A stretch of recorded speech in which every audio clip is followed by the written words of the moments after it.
Kijk me niet of tegen. Es gibt nur einen Mann, du weißt es. Also weißt du, der meiste Big Boss Entertainment. Big Boss Entertainment.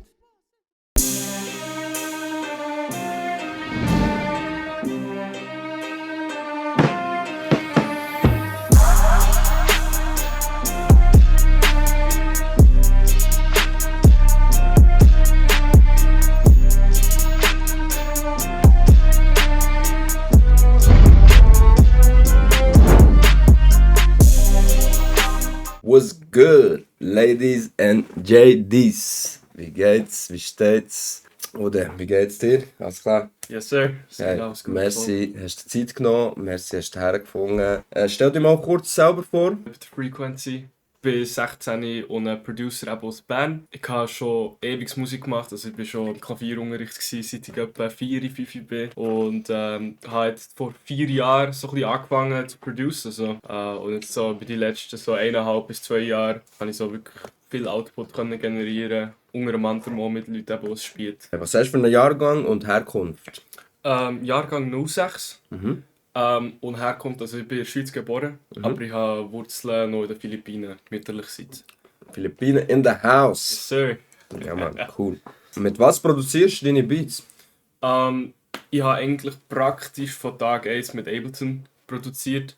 Ich habe mal ein Zeitchen noch mit der FL-Demo-Version getestet, aber dann hat eben mein Bruder das mal gesehen, mein älterer Bruder, und er hat gesagt, nein, wir machen kein FL in unserem Haushalt. Und hat mir seine Ableton-Lizenz gegeben und dann konnte ich mit Ableton anfangen. Ah cool, das heißt, die Brüder produziert auch in dem Fall. Genau. Mhm. Nice. Da hast du das ein bisschen von ihm abgeschaut, sozusagen. Genau, klar. Okay, nice. Wann hast du angefangen mit Beats zu produzieren? So, wann hast du die erste richtige Beat gemacht? Oh, also ich habe vor 4 Jahren eben angefangen, also so 2019. Und das ist eigentlich daraus entstanden, weil ich im Klavierunterricht mal ein Stück haben müssen komponieren für ein Streichquartett.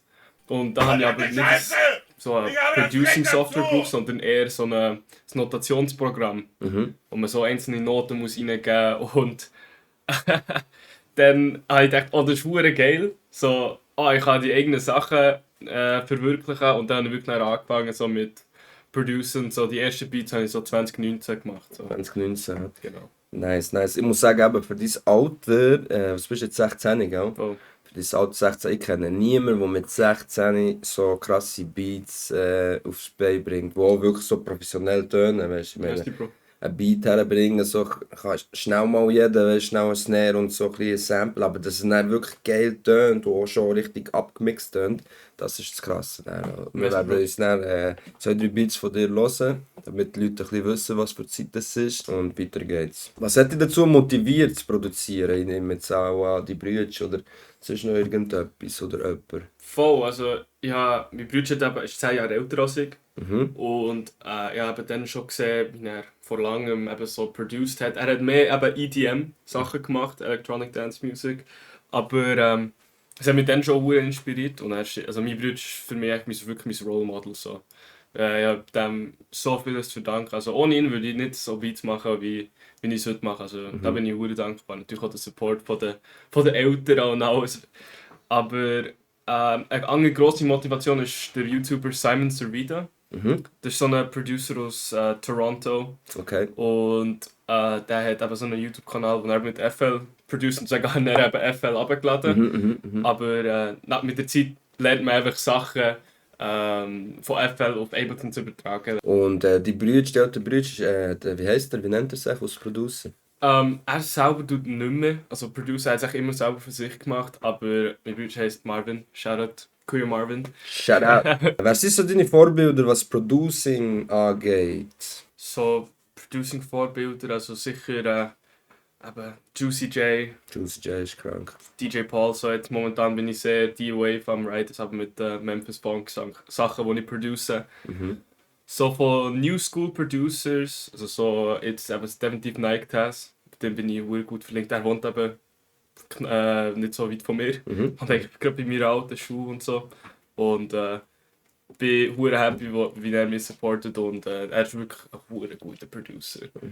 Und andere Vorbilder, ja, es hat sehr viele gute Producer. Ja, merci Bro. Sag nicht, ja. Ja, es ist schwierig zu sagen, wenn ich noch Also, so einer, den ich auch noch viel geschaut habe, ist eben so Ed Talenti, das ist auch so ein YouTube-Producer. Der braucht eben Ableton, da kann ich viele Sachen auch von ihm nachschauen. Ja, es hat wirklich X-Producer. Also, und auch verdammt viel gute aus der Schweiz. Also, Ja, sie das darf so, man nicht vergessen. Voll. Und Wo auch du die- der erste, den du genannt hast, der Juicy J, auch wenn ich deine Beats höre, so, dann kommt mir direkt so der Juicy J, aber so, Ja, hure. hey ho, und dann so voll geil, hey Kater, PTM, einer von den guten Producer, ja man. Merci, Bro. Das kannst du laut sagen, Brother, man. Und vor allem, er ist erst 16, stell dir vor, er ist dann so mal in unserem Alter oder in meinem Alter, Bro, dann ist er Feierabend, ciao zusammen. Aus dem Grund habe ich ihn auch eingeladen, wo, wenn ich sehe, dass er ein Talent hat und so, dann wird das Zeug gepusht, auf jeden Fall. Genau, wir lassen uns mal den ersten Beat von dir an. Let's go! Und wir switchen über und lassen uns den nächsten Hammer-Beat.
Geil.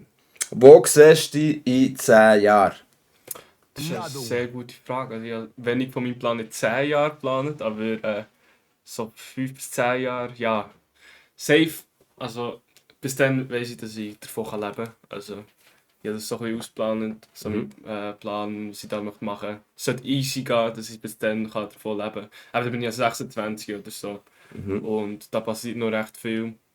Wahrscheinlich tue ich dann gleich etwas studieren in die Richtung, eben von meinen Eltern Seite her, aber wenn ich es bis dann zum Laufen bringe, bis das ein Problem ist, vielleicht auch nicht, aber egal, schon davon aus, dass ich etwas je nachdem wieder studieren oder am wenigsten schon mal eine Lehre machen oder so, Ja, voll. noch im Nachhinein. Aber ich bin so 10 Jahre eben, hoffe ich ein paar größere Placements noch können zu holen, einfach mit vielen Leuten gute Musik machen, viel Nice, und ja. gute Musik machen. Was kannst du alles für Instrumente spielen? Du hast vorhin noch gesagt, du hast früher Klavier gespielt, so schon früher. Voll. Was sind noch so Instrumente, die du kannst spielen? Ja, also ich habe eigentlich das erste Instrument, das ich wirklich so lernen spielen, also das mir dann selber beigebracht habe mit der Hilfe von meinem Bär, ist Schlagzeug. Ich habe, die Geschichte beim Schlagzeug ist, ich wollte eigentlich Gitarre spielen. Dann haben meine Eltern mir eine Ukulele mieten und dann bin ich das erste Mal in Ukulele-Unterricht gegangen und habe dort ein Schlagzeug das erste Mal gesehen und ich so, ich möchte das spielen. Und meine Eltern haben diesen Unterricht nicht, also haben gesagt, ja, geh lieber ins Klavier und das tun wir unterstützen und dann kannst du noch Schlagzeug auf der Seite spielen. Und das heisst, ich habe jetzt einfach, dann selber Klavier, Schlagzeug haben wir dann selber beigebracht. Also, Genau. der Chat ist am Spinnen. Schau. Er macht enorm die geilen Beats. Der andere Janis lässt grüßen. Ich kann dir eine Gitarre bringen, Game Goku. Ich habe mich schon vorbereitet auf das und gesagt, jetzt, ich glaube, die ist nicht gestimmt. Aber die habe ich schon ewig da. Die habe ich Bro, von hat ja Brasilien eine Ukulele mitgenommen. Da. Und du hast gesagt Schlagzeug. Ja, das Schlagzeug übernehme ich. Das ist gut. Okay. Bro, ich kann doch nicht spielen. Wir gehen jetzt mal Freestyle-Session hier. Bist du ready? Ja.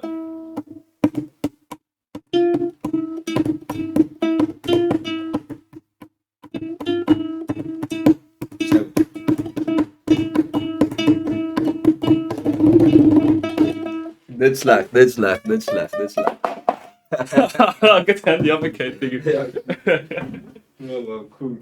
Wer hat schon alles produziert? Das ist eine sehr gute Frage. X Leute, Bro. Also, ich habe eine Spotify-Playlist, wo ich so all meine Credits, also so die meisten Credits, die ich davon weiss, jedenfalls, habe ich da drauf. Und eben, es sind ein bisschen mehr als 100 Songs. Also, Krass. das heisst wahrscheinlich 50, 50 Artists, plus minus, vielleicht ein bisschen weniger als das. Viele Artists habe ich eben über das Hip-Hop-Center kennengelernt, eben das, was der Andy Light ja hostet. Shoutout Andy Light. Shoutout. Über das Hip-Hop-Center habe ich hure viel Kontakt schließen, eben, besonders mit Leuten eben wie Yaru, San Mattia und so die Leute. Und da habe ich eben auch die ein oder anderen Placements und Sachen, die jetzt dann kommen, auch noch sind Sachen, die ich mit Lini produziert habe. Set the Freshman, das kommt gleich auch mal raus.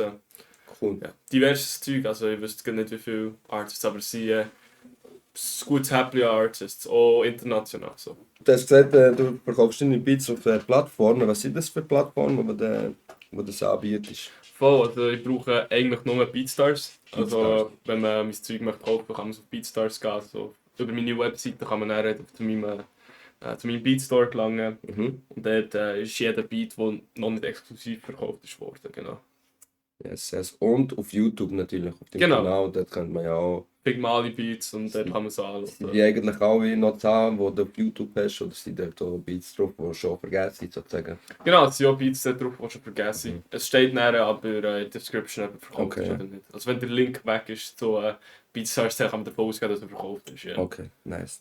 Du bist sehr aktiv auf YouTube auch, habe ich so gesehen. Du tust schon so wirklich regelmäßig Beats rausholen und sehr gute Beats zum Teil, wirklich.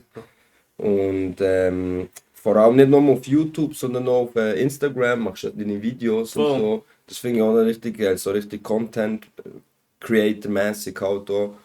Und wann hast du angefangen mit dem Instagram-Videos, so Reels posten und so? Das ist eine gute Frage. Also so wie ich es jetzt mache, eben mit alle 2 Tagen eigentlich. Also ich tue Montag, Mittwoch, Freitag habe ich Uploads eigentlich, also auch auf YouTube.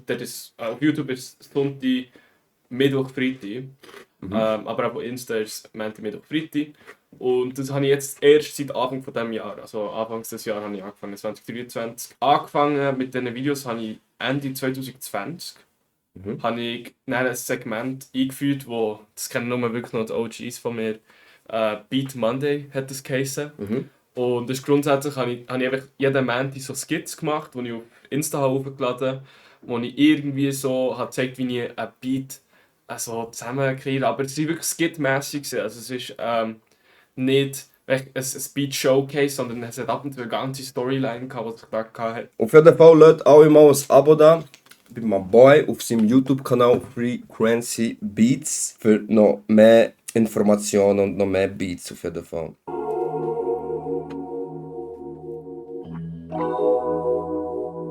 Kennst du das? Ja, voll. Hörst du das? Das ist so geil. Machen da ein bisschen lauter.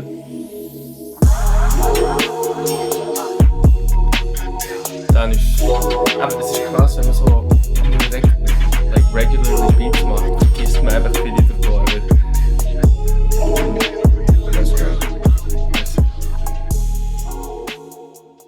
Yes, sir. Dirty South Style so ein bisschen. Ja, Oder Memphis Monk halt auch, wie du es nennst. Woher holst du die Samples? Voll, also ich kann da nicht all meine Plugs verraten, aber definitiv meistens auf YouTube. Hast du schon mal selber etwas aufgenommen? So textmäßig oder so? Da kommt dann ein bisschen etwas, was ich mit dem Lini gemacht habe. Wir haben so eine kleine Funk-EP gemacht, also in dem Style von Memphis Funk. Und da habe ich eben auch einen Track drauf, den ich gerappt habe. Und ja, auf den freue ich mich sehr, das zu releasen. Ich glaube, bis jetzt habe ich nur so 2 Songs, die ich drauf rappe, die auf Spotify released sind. Mal ein Projekt von irgendwie 2021 vom Hip-Hop-Center hat es einen Song, den ich mal produced und dann auch drauf gerappt habe. Und dann auch letztes Jahr eben auf dem Song Turn Up in C-Sharp Minor mit dem Demo und dem Lini. Aber Shoutout an die ganze Spitze-Crew. Shoutout. Du hast sehr viel Talent, muss ich sagen. Hast du noch sonst versteckte Talente, wo man nichts davon weiss? Ich würde es nicht so sagen, aber ja, safe. Eben weil ich es trainiert habe, also ja, bei meinem Klavierlehrer und so, habe ich sehr viel Gehörtraining gemacht. Yes. Und das heisst, ich habe, wenn ich einen Song anhöre, also 90% von den Songs, wenn man so abspielt, kann ich es etwa nachher reproduzieren, so, wenn ich es kurz schon angehört habe. Gut. Also nicht ganz von Melodie, aber so die Akkordfolge, wenn ich das höre, kann ich sofort nachher machen, weil Yes. 90% von den Pop-Songs sind eigentlich gleich. Aber etwas, was vielleicht nicht alle noch wissen, ist, ich habe noch eine Zeit lang jetzt Unihockey gespielt. Für gut 3 bis 4 Jahre. Ja, 3 bis 4 Jahre, aber dann habe ich jetzt letztes Jahr damit aufgehört, weil ich dann wirklich mit der Musik einfach Fulltime dort rein, also nicht Fulltime, weil ich noch ins Gimmi gegangen. Ja, voll. Aber ich habe halt einfach viel Shit dort müssen aufgeben, dass ich halt mit der Musik weitermachen kann. Du hast ja noch gesagt, du leist am Wochenende auch noch auf. Voll. Willst du dort noch etwas erzählen von diesem Kultur, wie heisst das? Generationenfestival. Generationenfestival. Aber ja, voll, ich eben noch auflegen. Das ist echt so ein Seitenhobby. Ich habe mir echt gesagt, ja, ich möchte einfach versatile sein mit meinem Shit. Also für mich war so die Motivation immer gewesen, wenn ich in einem Studio bin, so, mit anderen Prods, möchte ich der Prod sein, der so ein bisschen alles kann. So, ey, wenn der Rapper sagt, ey, ich brauche jemanden, der das mischen kann, dann kann ich das machen. Oder wenn jemand sagt, ey, ich brauche irgendjemanden, der ein bisschen mastern kann, dann kann ich sagen, ja, das kann ich machen. Und dann dachte ich, ja, Bro, Auflegen ist eigentlich auch wichtig für Rapper. Die brauchen ja jemanden an ihren Sets. Und dann haben wir das dann letztes Jahr haben wir ein Set gekauft, ein Stack, und haben dann angefangen. Wirklich wenig, also ich habe es nie so ernst genommen. Ich hatte echt Zeit nicht dafür gehabt. Aber ich habe einfach gelernt, dass ich es kann. Und jetzt habe ich eben so einzelne Gigs mal bekomme ich da hin. Mit was tust du jetzt aber? Früher hat man noch so Plattenspieler gehabt. Ja. Aber heute hast du nur noch so einfach ein Controllers, Mischpult, genau. wo du gleich dann hast du einfach links und rechts oder die Tracks kannst du reinschmeißen, oder? Voll. Also ich habe so einen DJ-Controller, Hercules Impulse 500, so irgendetwas. Und genau, also mit dem machst du eigentlich alles digital, also ja, einfach alles auf dem Laptop, kann Songs reinladen und dann eine Transition zu alles machen. Genau. Und wir lassen uns noch den nächsten Hammerbeat an. Kidnapping. Macht euch ready und wir gehen direkt rein.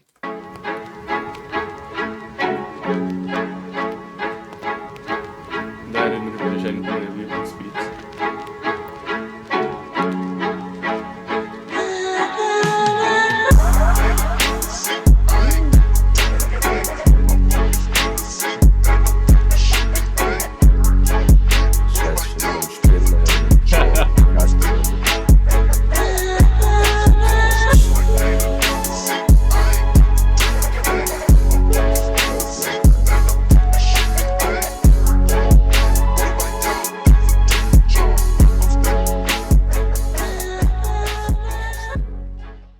Jetzt ist Mittwoch, du weißt, was für Zeit das ist. Ich bin der Big Boss Entertainment. Mein heutiger Gast ist der Frequency, 16-jähriger Producer, der in den nächsten paar 10 Jahren ziemlich grosse Fußstapfen hinterlassen wird hier bei euch. Ladies and JDs, und wir sind jetzt bei den Fun-Fragen.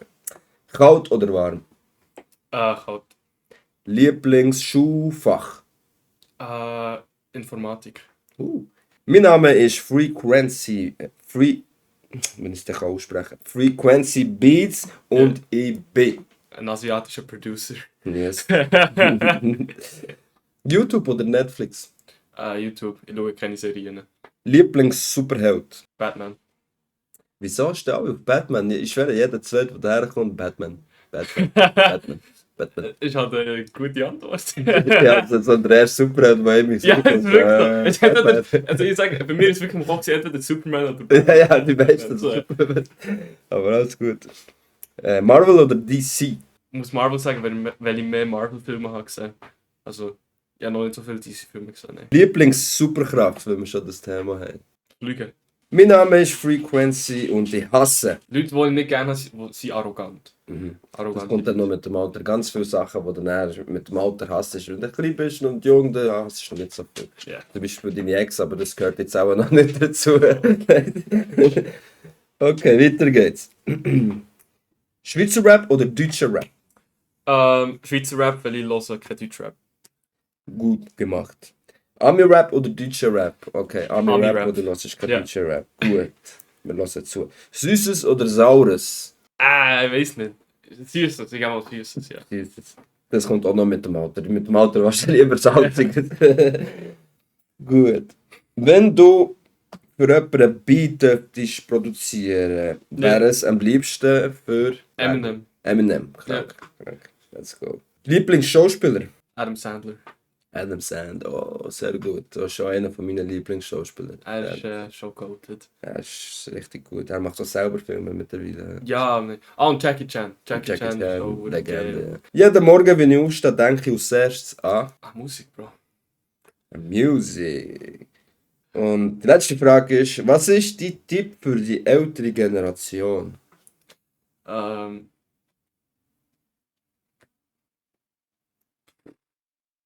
Keine Ahnung, Bro. Jetzt wenig mit diesen Leuten zu tun. Nein, stay open-minded. So. Und lasst auf die Jungen vor allem. Ja. Please don't stop the music. Yes, das war es eigentlich gewesen, kurz und bündig. Und ich muss sagen, es ist krass. Du bist ein sehr guter, talentierter Produzent. Und egal was in Zukunft noch kommt, wir werden sehen. Und ich wette, der Boy hier wird in 10 Jahren die Schweizer Rap oder die Musikindustrie übernehmen, was Beat angeht. Und ich wünsche dir sehr viel Erfolg und nur weiter so. Und wir werden es safe noch hören. Aber wir lassen uns den nächsten Beat. Let's go! Antarktika. Ich besorge dir einen Produce für das. Ja. Let's go!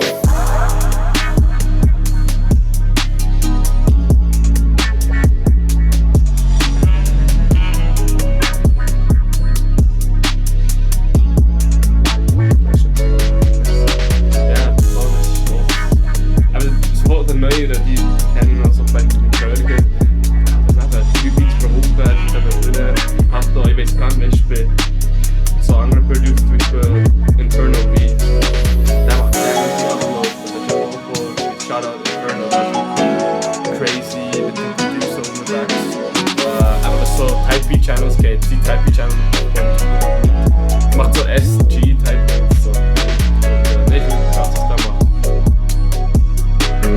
Sorge ihm der ERZ, aber ERZ mal daher in das Du. ERZ mit das gesagt, let's go, baby, baby, sie ist so juicy.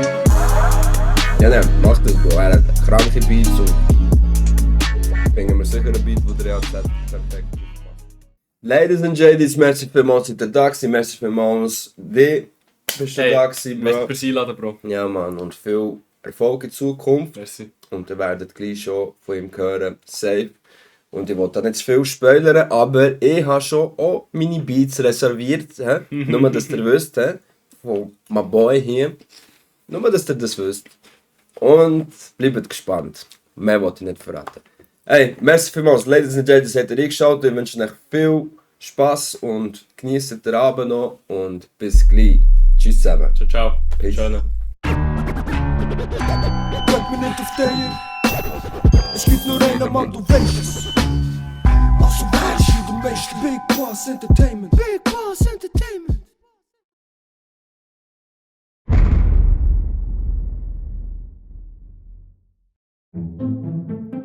Frequency for President. Uni okay ist für Bauern. Hey, Bro, no cap. Hey, no front. Hier geht direkt am 3 Front, nur wo er ein Abo da hat gelassen. Schlussendlich kannst du das gleiche Da wird noch KWH eingelöst. Der Chat ist am Abgehen. Usual Champ Harris I16 in dem Fall. Keine Shots, nein. Bro, wirklich keine Shots. Allgemein keine Shots. Frequency, lädt alles Abo da. Ich bann den direkt für 2 Wochen, Digga. Jalla, mir egal, ich hab's gerade gesagt. Big Mac. Tschüss, Bann ihn 2 direkt. Wochen, tschüss. Tschüss. Ja, beruhigen wir uns. an. Ja, ich seh. Aber ich glaube, die ist überhaupt nicht gestummt. Nein, Bro, die ist hurarki. Oder du sagst Scheiße gespielt. Lieblingsproduzent. Weiter. Next. Also er mit Blättern am drüben, weißt du, wo der So, mit noch ein ABC. Ja, genau. So, Nein, mit- warte, der Lieblingsproduzent. Mhm. Ja, Du kriegst aber, weil Batman eigentlich gar keine Superkraft hat. Ja, seine Superkraft ist reich sein, das weißt du. ja. I'm rich. Fly like an eagle. Ich möchte fliegen. Ja, Mann. Just like music. Vor allem Musik, absolut das Wichtigste. Und dann kommt noch Schule.